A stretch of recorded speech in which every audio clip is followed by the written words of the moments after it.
यह तन कांचा कुंभ है,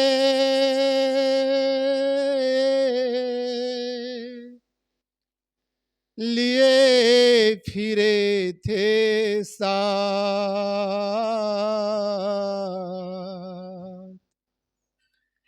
यह तन कांचा कुंभ है,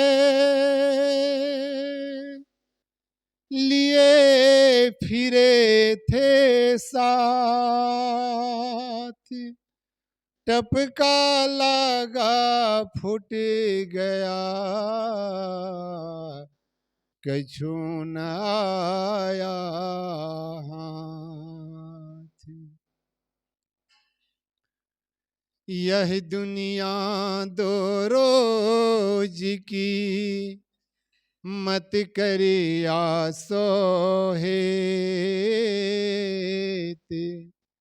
गुरु चरणन चित लाइए, जो पूरन सुख दे।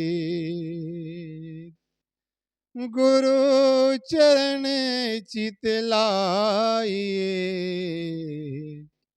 जो पूरन सुख दे।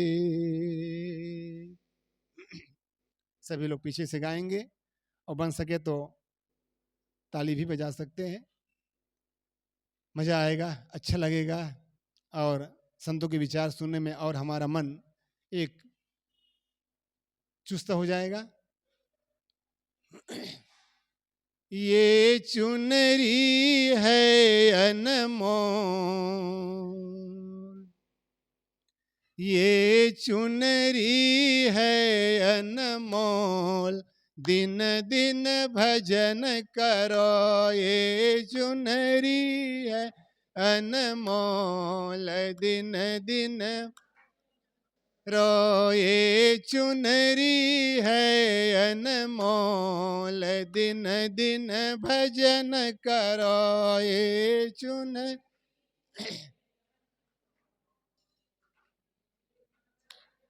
करो भजन करो रे भाई, भजन करो भजन। ओ भजन करो रे भाई, भजन करो भजन। ये चुनरी है अनमोल, दिन दिन भजन करो। ये चुन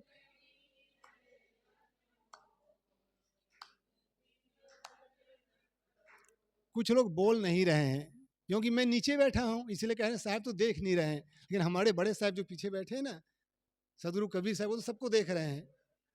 इसलिए ईमानदारी से सभी लोग ताली बजाएं और गाएं। ये चुनरी है अनमोल, दिन दिन भजन करो। ये चुनरी न करो, ए चुनरी है अनमोल, दिन दिन भजन करो। ए चुन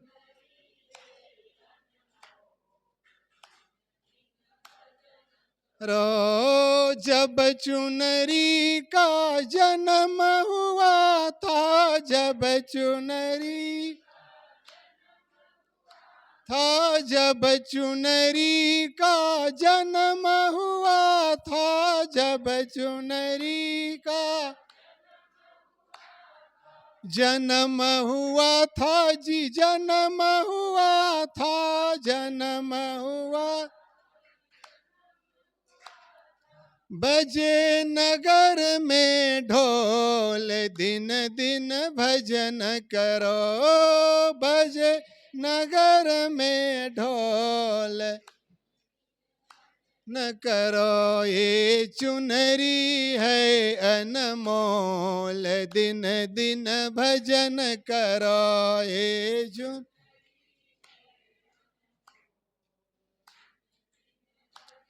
करो भजन करो रे भाई, भजन करो भजन कर। रो ये चुनरी है अनमोल, दिन दिन भजन करो ये चुनरी अनमोल, दिन दिन रो। जब चुनरी में आई जवानी, जब चुनरी, जब चुनरी में आई जवानी, जब चुनरी आई जवानी जी, आई जवानी आई, अकड़ के चलते लोग दिन दिन भजन करो, अकड़ के चलते लोग न करो ए चुनरी है अनमोल, दिन दिन भजन करो ए चुन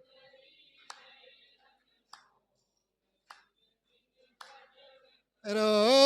भजन करो रे भाई मनन करो, भजन करो रे भाई रो, भजन करो रे भाई मनन करो, भजन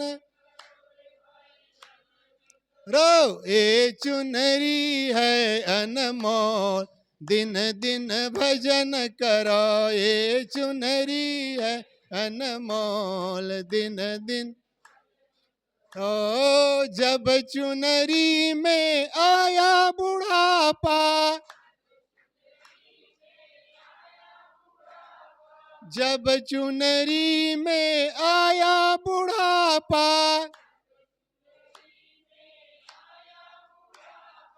आया बुढ़ापा जी, आया बुढ़ापा, आया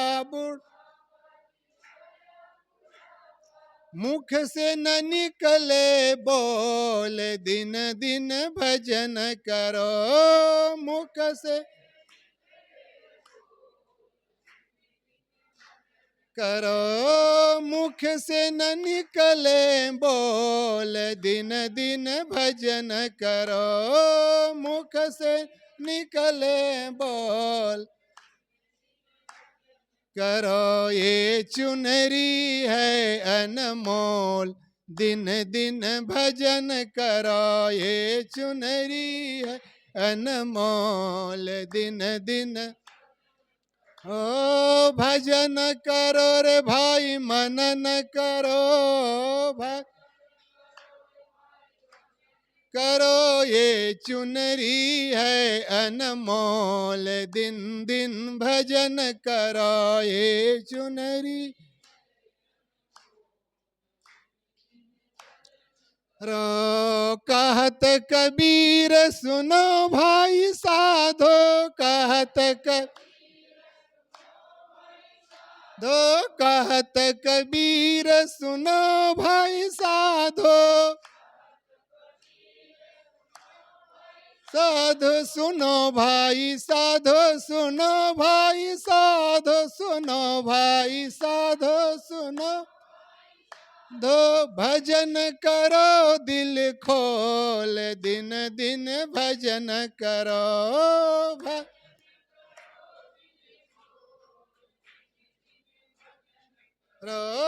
भजन करो दिल खोल, दिन दिन भजन करो।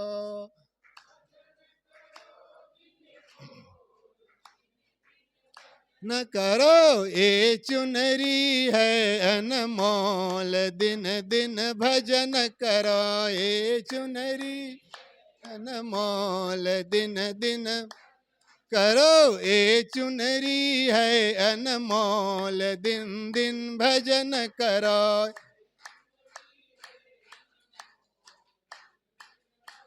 करो ये चुनरी है अनमोल, दिन दिन भजन करो ये चुनरी है, करो ये चुनरी है अनमोल, दिन दिन भजन करो ये चुनरी है अनमोल, राम बोलो सदगुरु भगवान की जय। सदगुरु कबीर साहेब की, सभी संत महापुरुषों की जय। सबको जमुआई दूर हो गई ना।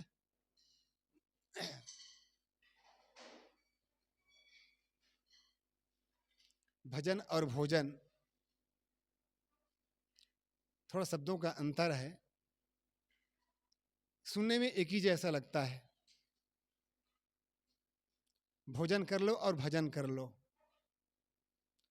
केवल मात्रा का अंतर ऐसा लगता है। भोजन भजन है ना, ओ को मात्रा अंतर है बस। शब्दों में केवल मात्रा का अंतर है, लेकिन हमारे जीवन में बहुत अंतर है, बहुत अंतर है। कैसा अंतर है? जैसे दिन और रात का अंतर होता है। रात अंधकारमय होता है, दिन प्रकाशमय होता है। अंधकार में कोई वस्तुएं दिखाई नहीं देती है, चाहे वो पास की भी हो, लेकिन दिन में बहुत दूर की वस्तुएं दिखाई देती है। इतना ही अंतर है। जितना दिन और रात में अंतर है, उतना भजन और भोजन में केवल मात्रा का अंतर है। और वही मात्रा हमारे जीवन को कितना ऊंचा उठा देता है। भजन कर लो। भजन हम किसके लिए करते हैं? लोग दिया बाती करते हैं, पूजा पाठ भी करते हैं, मंदिर में भी जाते हैं, हम सब जाते हैं। किसके लिए जाते हैं? भगवान के लिए जाते हैं कि अपने लिए जाते हैं? किसके लिए जाते हैं? भगवान के लिए जाते हैं ना। क्योंकि भगवान के यहाँ नहीं जाएंगे तो भगवान नाराज हो जाएंगे। इसका मतलब हम भगवान के लिए जा रहे हैं। हम भगवान के पास नहीं जाएंगे, आज घर में दिया बाती मंदिर में जा करके नहीं जलाएंगे, फूल माला नहीं चढ़ाएंगे, फल नहीं चढ़ाएंगे, तो भगवान नाराज हो जाएगा। इसका मतलब हम भगवान के लिए जाते हैं।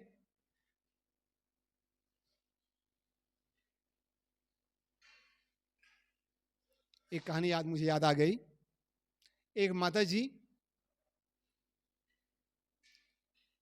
बहू आई थी, 5 साल हो गई थी बहू आए। लेकिन माताएं की एक इच्छा होती है, कहने की जरूरत नहीं, बताने की जरूरत नहीं है, बहू 5 साल हो गई आए। लेकिन जो घर की दादी थी, उनको पोते की बड़ा इच्छा थी, एक घर में पोता हो जाए। लेकिन कौन सुनेगा? ये बाबा लोग तो देने वाले नहीं हैं। तो भगवान के पास गए। रोज हनुमान जी के मंदिर में वो जाया करती थी और दिया बाती जलाया करती थी और प्रसाद ले जाया करती थी। ऐसी उसकी रोज का दिनचर्या चला करता था। कभी अंगूर, कभी बतासा, कभी और कुछ, कभी और कुछ। एक दिन माता जी फिर बाजार गई और बाजार में क्या लेने गई? केला लेने गई। केला, ठेला में केला सजा हुआ था। वो माता जी ठेला वाले से कहता, भाई साहब 1 दर्जन केला दे दीजिए। तो ठेला वाला क्या कहता है? माता जी चढ़ाने वाला केला कि खाने वाला केला? चढ़ाने वाला केला कि खाने वाला केला? अरे तब माता जी क्या कहती, अरे भैया चढ़ाने वाला केला तो चढ़ाने वाला केला, क्योंकि खाने वाला केला का दर्जन 50 रुपये दर्जन और चढ़ाने वाला केला का दर्जन 30 रुपये दर्जन। आप सोच सकते हैं, जानते भी हैं 50 रुपया दर्जन का केला कैसा रहता है और 30 रुपया दर्जन का केला कैसा रहता है? बिल्कुल लिबलिबा, बिल्कुल गला हुआ पका हुआ। लेकिन माता जी को चढ़ाना था हनुमान जी में, खाने के लिए नहीं था। क्योंकि केला सस्ता था, सेव ले अंगूर ले वो तो महंगा था। रोज केला ले जाया करती थी, हनुमान जी को चढ़ाती थी और कहती थी, हे भगवान 5 साल हो गए मेरे बहू को आए, लेकिन कोई नाती पोता नहीं दिख रहा है। आपकी कृपा हो भगवान हनुमान जी, आप तो महावीर हैं, दया निधान है, करुणा के सागर है, सबकी इच्छा पूरी करते हैं, एक मेरी भी इच्छा पूरी कर दीजिए। हुआ क्या? क्योंकि भगवान तो दयालु होते हैं, उसके घर में एक दिन ऐसा मंगल का दिन आया, मंगलवार का दिन था, सुबह सुबह का समय था, 5:30 बजे का समय। उसके घर में एक लल्ला आया, बालक आया। वो भी बालक कैसे था, जब बच्चा को पकड़ता था सिर ऐसे हो जाता था, हाथ उठाता तो हाथ उड़ता नहीं था, फिर गिर जाता था। कमर, बच्चे को पकड़ता तो कमर झुक जाती थी उसकी। माता जी बड़ा दुखी हो गई, भगवान आपने दिया तो क्या दिया, क्या आपको यही मांगा था मैंने। वो शिकायत भरे दिमाग लेकर के फिर वो हनुमान जी के मंदिर में जाती है, कहती प्रभु आपने दिया तो कैसे दे दिया, क्या आपको मैं यही मांगा था। हनुमान जी प्रकट होकर कहते हैं, माता जी आप जब मेरे लिए केला लाती थी तो कैसे केला लाती थी, बिल्कुल गला गला केला, पिलपिला केला, ना केला खाने में कोई स्वाद था, ना कोई उसको छिलका उतार पाता था, जैसे छिलका उतारता था पूरा वो केला ही टूट जाता था। जैसा आपने मुझे केला खिलाया वैसे मैंने आपको संतान दिलवाया। भाई हिसाब तो हिसाब बराबर है ना। जैसा यदि आपने 50 रुपये दर्जन का केला खिलाती तो मैं भी बड़ा आपको सुंदर नाती देता। आपने तो बिल्कुल सस्ता और पिलपिला और गलगला केला ही खिलाती रही, तो जो जैसे आपने चढ़ाया वैसे मैंने भी आपको चढ़ा दिया। हिसाब तो बराबर हुआ ना माता जी। माता जी क्या कहे, माँ धर के बैठ गई है भगवान। तब पछताती वास्तव में मैंने क्या किया। आज हम भी, हमारी दशा यही है, जब भगवान में कोई प्रसाद चढ़ाते हैं तो बिल्कुल सस्ता, क्योंकि भगवान तो जानते खाने वाला नहीं है। ये खाएगा कौन, पंडा पुजारी ही खाएगा। यदि भगवान खाते तो अच्छे केला चढ़ाते, अच्छे प्रसाद चढ़ाते। अब जब घर में अपने बनाएंगे तो बढ़िया बढ़िया देसी घी से बनाएंगे। अब जब देवी में चढ़ाना होगा तो बिल्कुल डालडा घी बना लेंगे। तो हमारी सौदाबाजी कैसी चलती है। इसीलिए किसी ने बहुत सुंदर कहा है, धंधे में मैं रोज निकलता हूं, धंधे में मैं रोज निकलता हूं, ना गम बेच पाता हूं ना खुशियां खरीद पाता हूं। कितने कहने वाला बहुत सुंदर कहते हैं, धंधा में मैं रोज जाता हूं, ना खुशियां खरीद पाता हूं ना गम बेच पाता हूं। ये हमारे जीवन के भी व्यापार है, ये जीवन व्यापार है। बाहर का व्यापार में तो लाभ और मुनाफा होता ही बंधुओं, लेकिन हमारा जीवन व्यापार पूरा घाटा ही चल रहा है। सौदा करने को या जग आया, सौदा करने को या जग आया, पूंजी लाया मूल गमाया। सौदा करने को या जग आया, पूंजी लाया मूल गमाया। हम लोग क्या करते हैं, पूंजी तो लाया है लेकिन वो पूंजी को हमने पूरा मूलधन ही खो दिया, कुछ ब्याज भी नहीं कमा पाया, यहां तक अपने मूलधन को भी प्राप्त नहीं कर पाया। दास कबीर जतन से ओढ़ी ज्यों की त्यों धर दीनी चदरिया। गुरुवर कबीर ने दुनिया में शरीर धारण लेकर के आए और जैसे आए वैसे छोड़ करके चले गए। लेकिन हमने क्या किया, ये चुनरी है अनमोल दिन दिन भजन करो। ये जीवन रूपी चुनरी है, ये काया रूपी चुनरी है, बड़े अनमोल से मिला हुआ है। इसलिए ये काया रूपी चुनरी को कैसा उपयोग करना है, कैसा इसका प्रयोग करना है, जिससे चुनरी में कहीं दाग लगने ना पाए, कहीं चुनरी एक गफलत में फटने ना पाए। ऐसा जो इस काया रूपी चुनरी को ओढ़ लेता है और ओढ़ करके सुंदर जीवन जीता है बंधुओं, उन्हीं का जीवन सफल माना जाता है, उन्हीं का जीवन सार्थक माना जाता है। लेकिन हम सब क्या करते हैं, इस दुनिया के बाजार में आकर के इस चुनरी में ऐसे ऐसे दाग लगा देते हैं जो इस दाग निकलने वाला भी नहीं, बड़ा मुश्किल दाग है।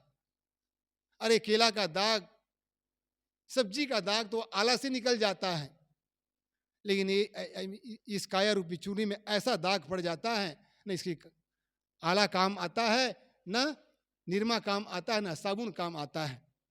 इसलिए इस चूड़ी रूपी काया को ऐसे सुंदर प्रयोग करो जिससे ये जीवन सफल हो जाए। इसलिए ये संतों का आदेश, निर्देश, संदेश यही है कि मानव जीवन मिला है। क्यों मिला है, इस बात को सोचने की जरूरत मैं इस भजन में गा ही रहा था, कह रहा था, आप सब भी गा रहे थे। भजन करो रे भाई, मनन करो। दो शब्द है इसमें, भजन भी करो और मनन भी करो। क्या मनन करना है, हम दुनिया में क्यों आए हैं। छोटा सा एक टॉपिक ले लीजिए, आप सब इस सत्संग में क्यों आए हैं, इस आश्रम में क्यों आए हैं। यदि इस आश्रम में ना आकर के कहीं चौपाटी में चले जाते, कहीं पिकनिक में चले जाते, तब आपका 2 घंटे का समय और आपका जीवन में क्या प्रभाव पड़ता। 2 घंटा जो आप सब सत्संग में आए हैं, इस सन्या आश्रम में आए हैं, यदि उस 2 घंटे को आप चौपाटी में जा करके या फिल्म पिक्चर हॉल में जा करके वहां समय देते, तो 2 घंटे का समय के साथ साथ आपका 2 घंटे का जीवन में क्या रंग लाता, क्या परिवर्तन आता, आप खुद सोच सकते हैं। और 2 घंटे का समय आपने सत्संग में दिया, उसका प्रभाव, उसका लाभ, उसका रंग, उसका ढंग, कहते हैं ना, नजरें बदली तो नजारे बदल गई, किसी ने रुख बदली तो किनारे बदल गए। जब आदमी का संग अच्छा होता है तो ढंग भी अच्छा होता है, और जब दिशा अच्छी होती तो दशा भी अच्छी हो जाती है। इसलिए जब आदमी की दिशा अच्छी हो जाती है बंधुओं, तो दशा भी ऑटोमेटिक बदल जाती है। सोचो जरा, करो मन में विचार,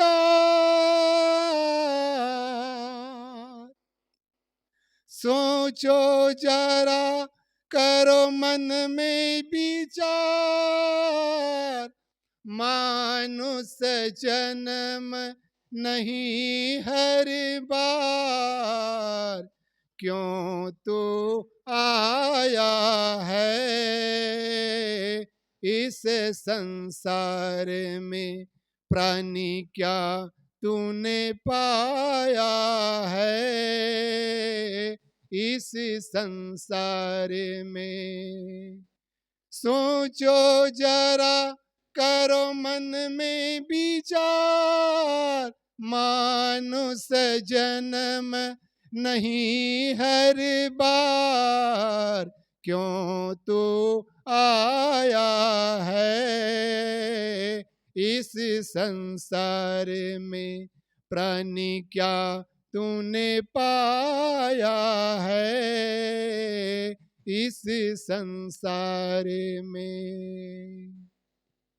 केवल मैं टॉपिक कहूंगा, हमारे संतजन और विराजमान हैं, होंगे भी, उनके भी विचार सुनने हैं। मैं तो कह रहा था, ये मानव जीवन मिला है, दुनिया में क्यों आए हैं, इसको थोड़ा चिंतन करें, सोचें, तो वास्तव में यदि हम सच्चे विचारों की गहराई में उतरेंगे तो कुछ रोशनी मिलेगी, कुछ प्रकाश मिलेगा। जिस प्रकार से जब हम घर से निकलते हैं, गली में निकलते हैं, तो रोशनी दिखाई देती है, तारे टिमटिमाते हैं, कहीं बत्तियां जलती है तो हमको प्रकाश दिखता है। उसी प्रकार से जीवन के अंधकार से सत्संग की ओर जाते हैं, हमको संतों के द्वारा कुछ रोशनी मिलती है, कुछ प्रकाश मिलता है, कुछ आभा मंडल दिखाई देता है। इसलिए मानव जीवन को समझें, दुनिया में क्यों आए हैं, क्या करना है और क्या नहीं करना है, ये संतजन बताएंगे। मैं ज़्यादा नहीं कहते हुए अपने वाणी को यहीं पर विराम देता हूँ। आप सबको धन्यवाद, मेरे साथ भजन में सहयोग किए, मेरे विचार को सुने, इसके लिए बहुत बहुत धन्यवाद।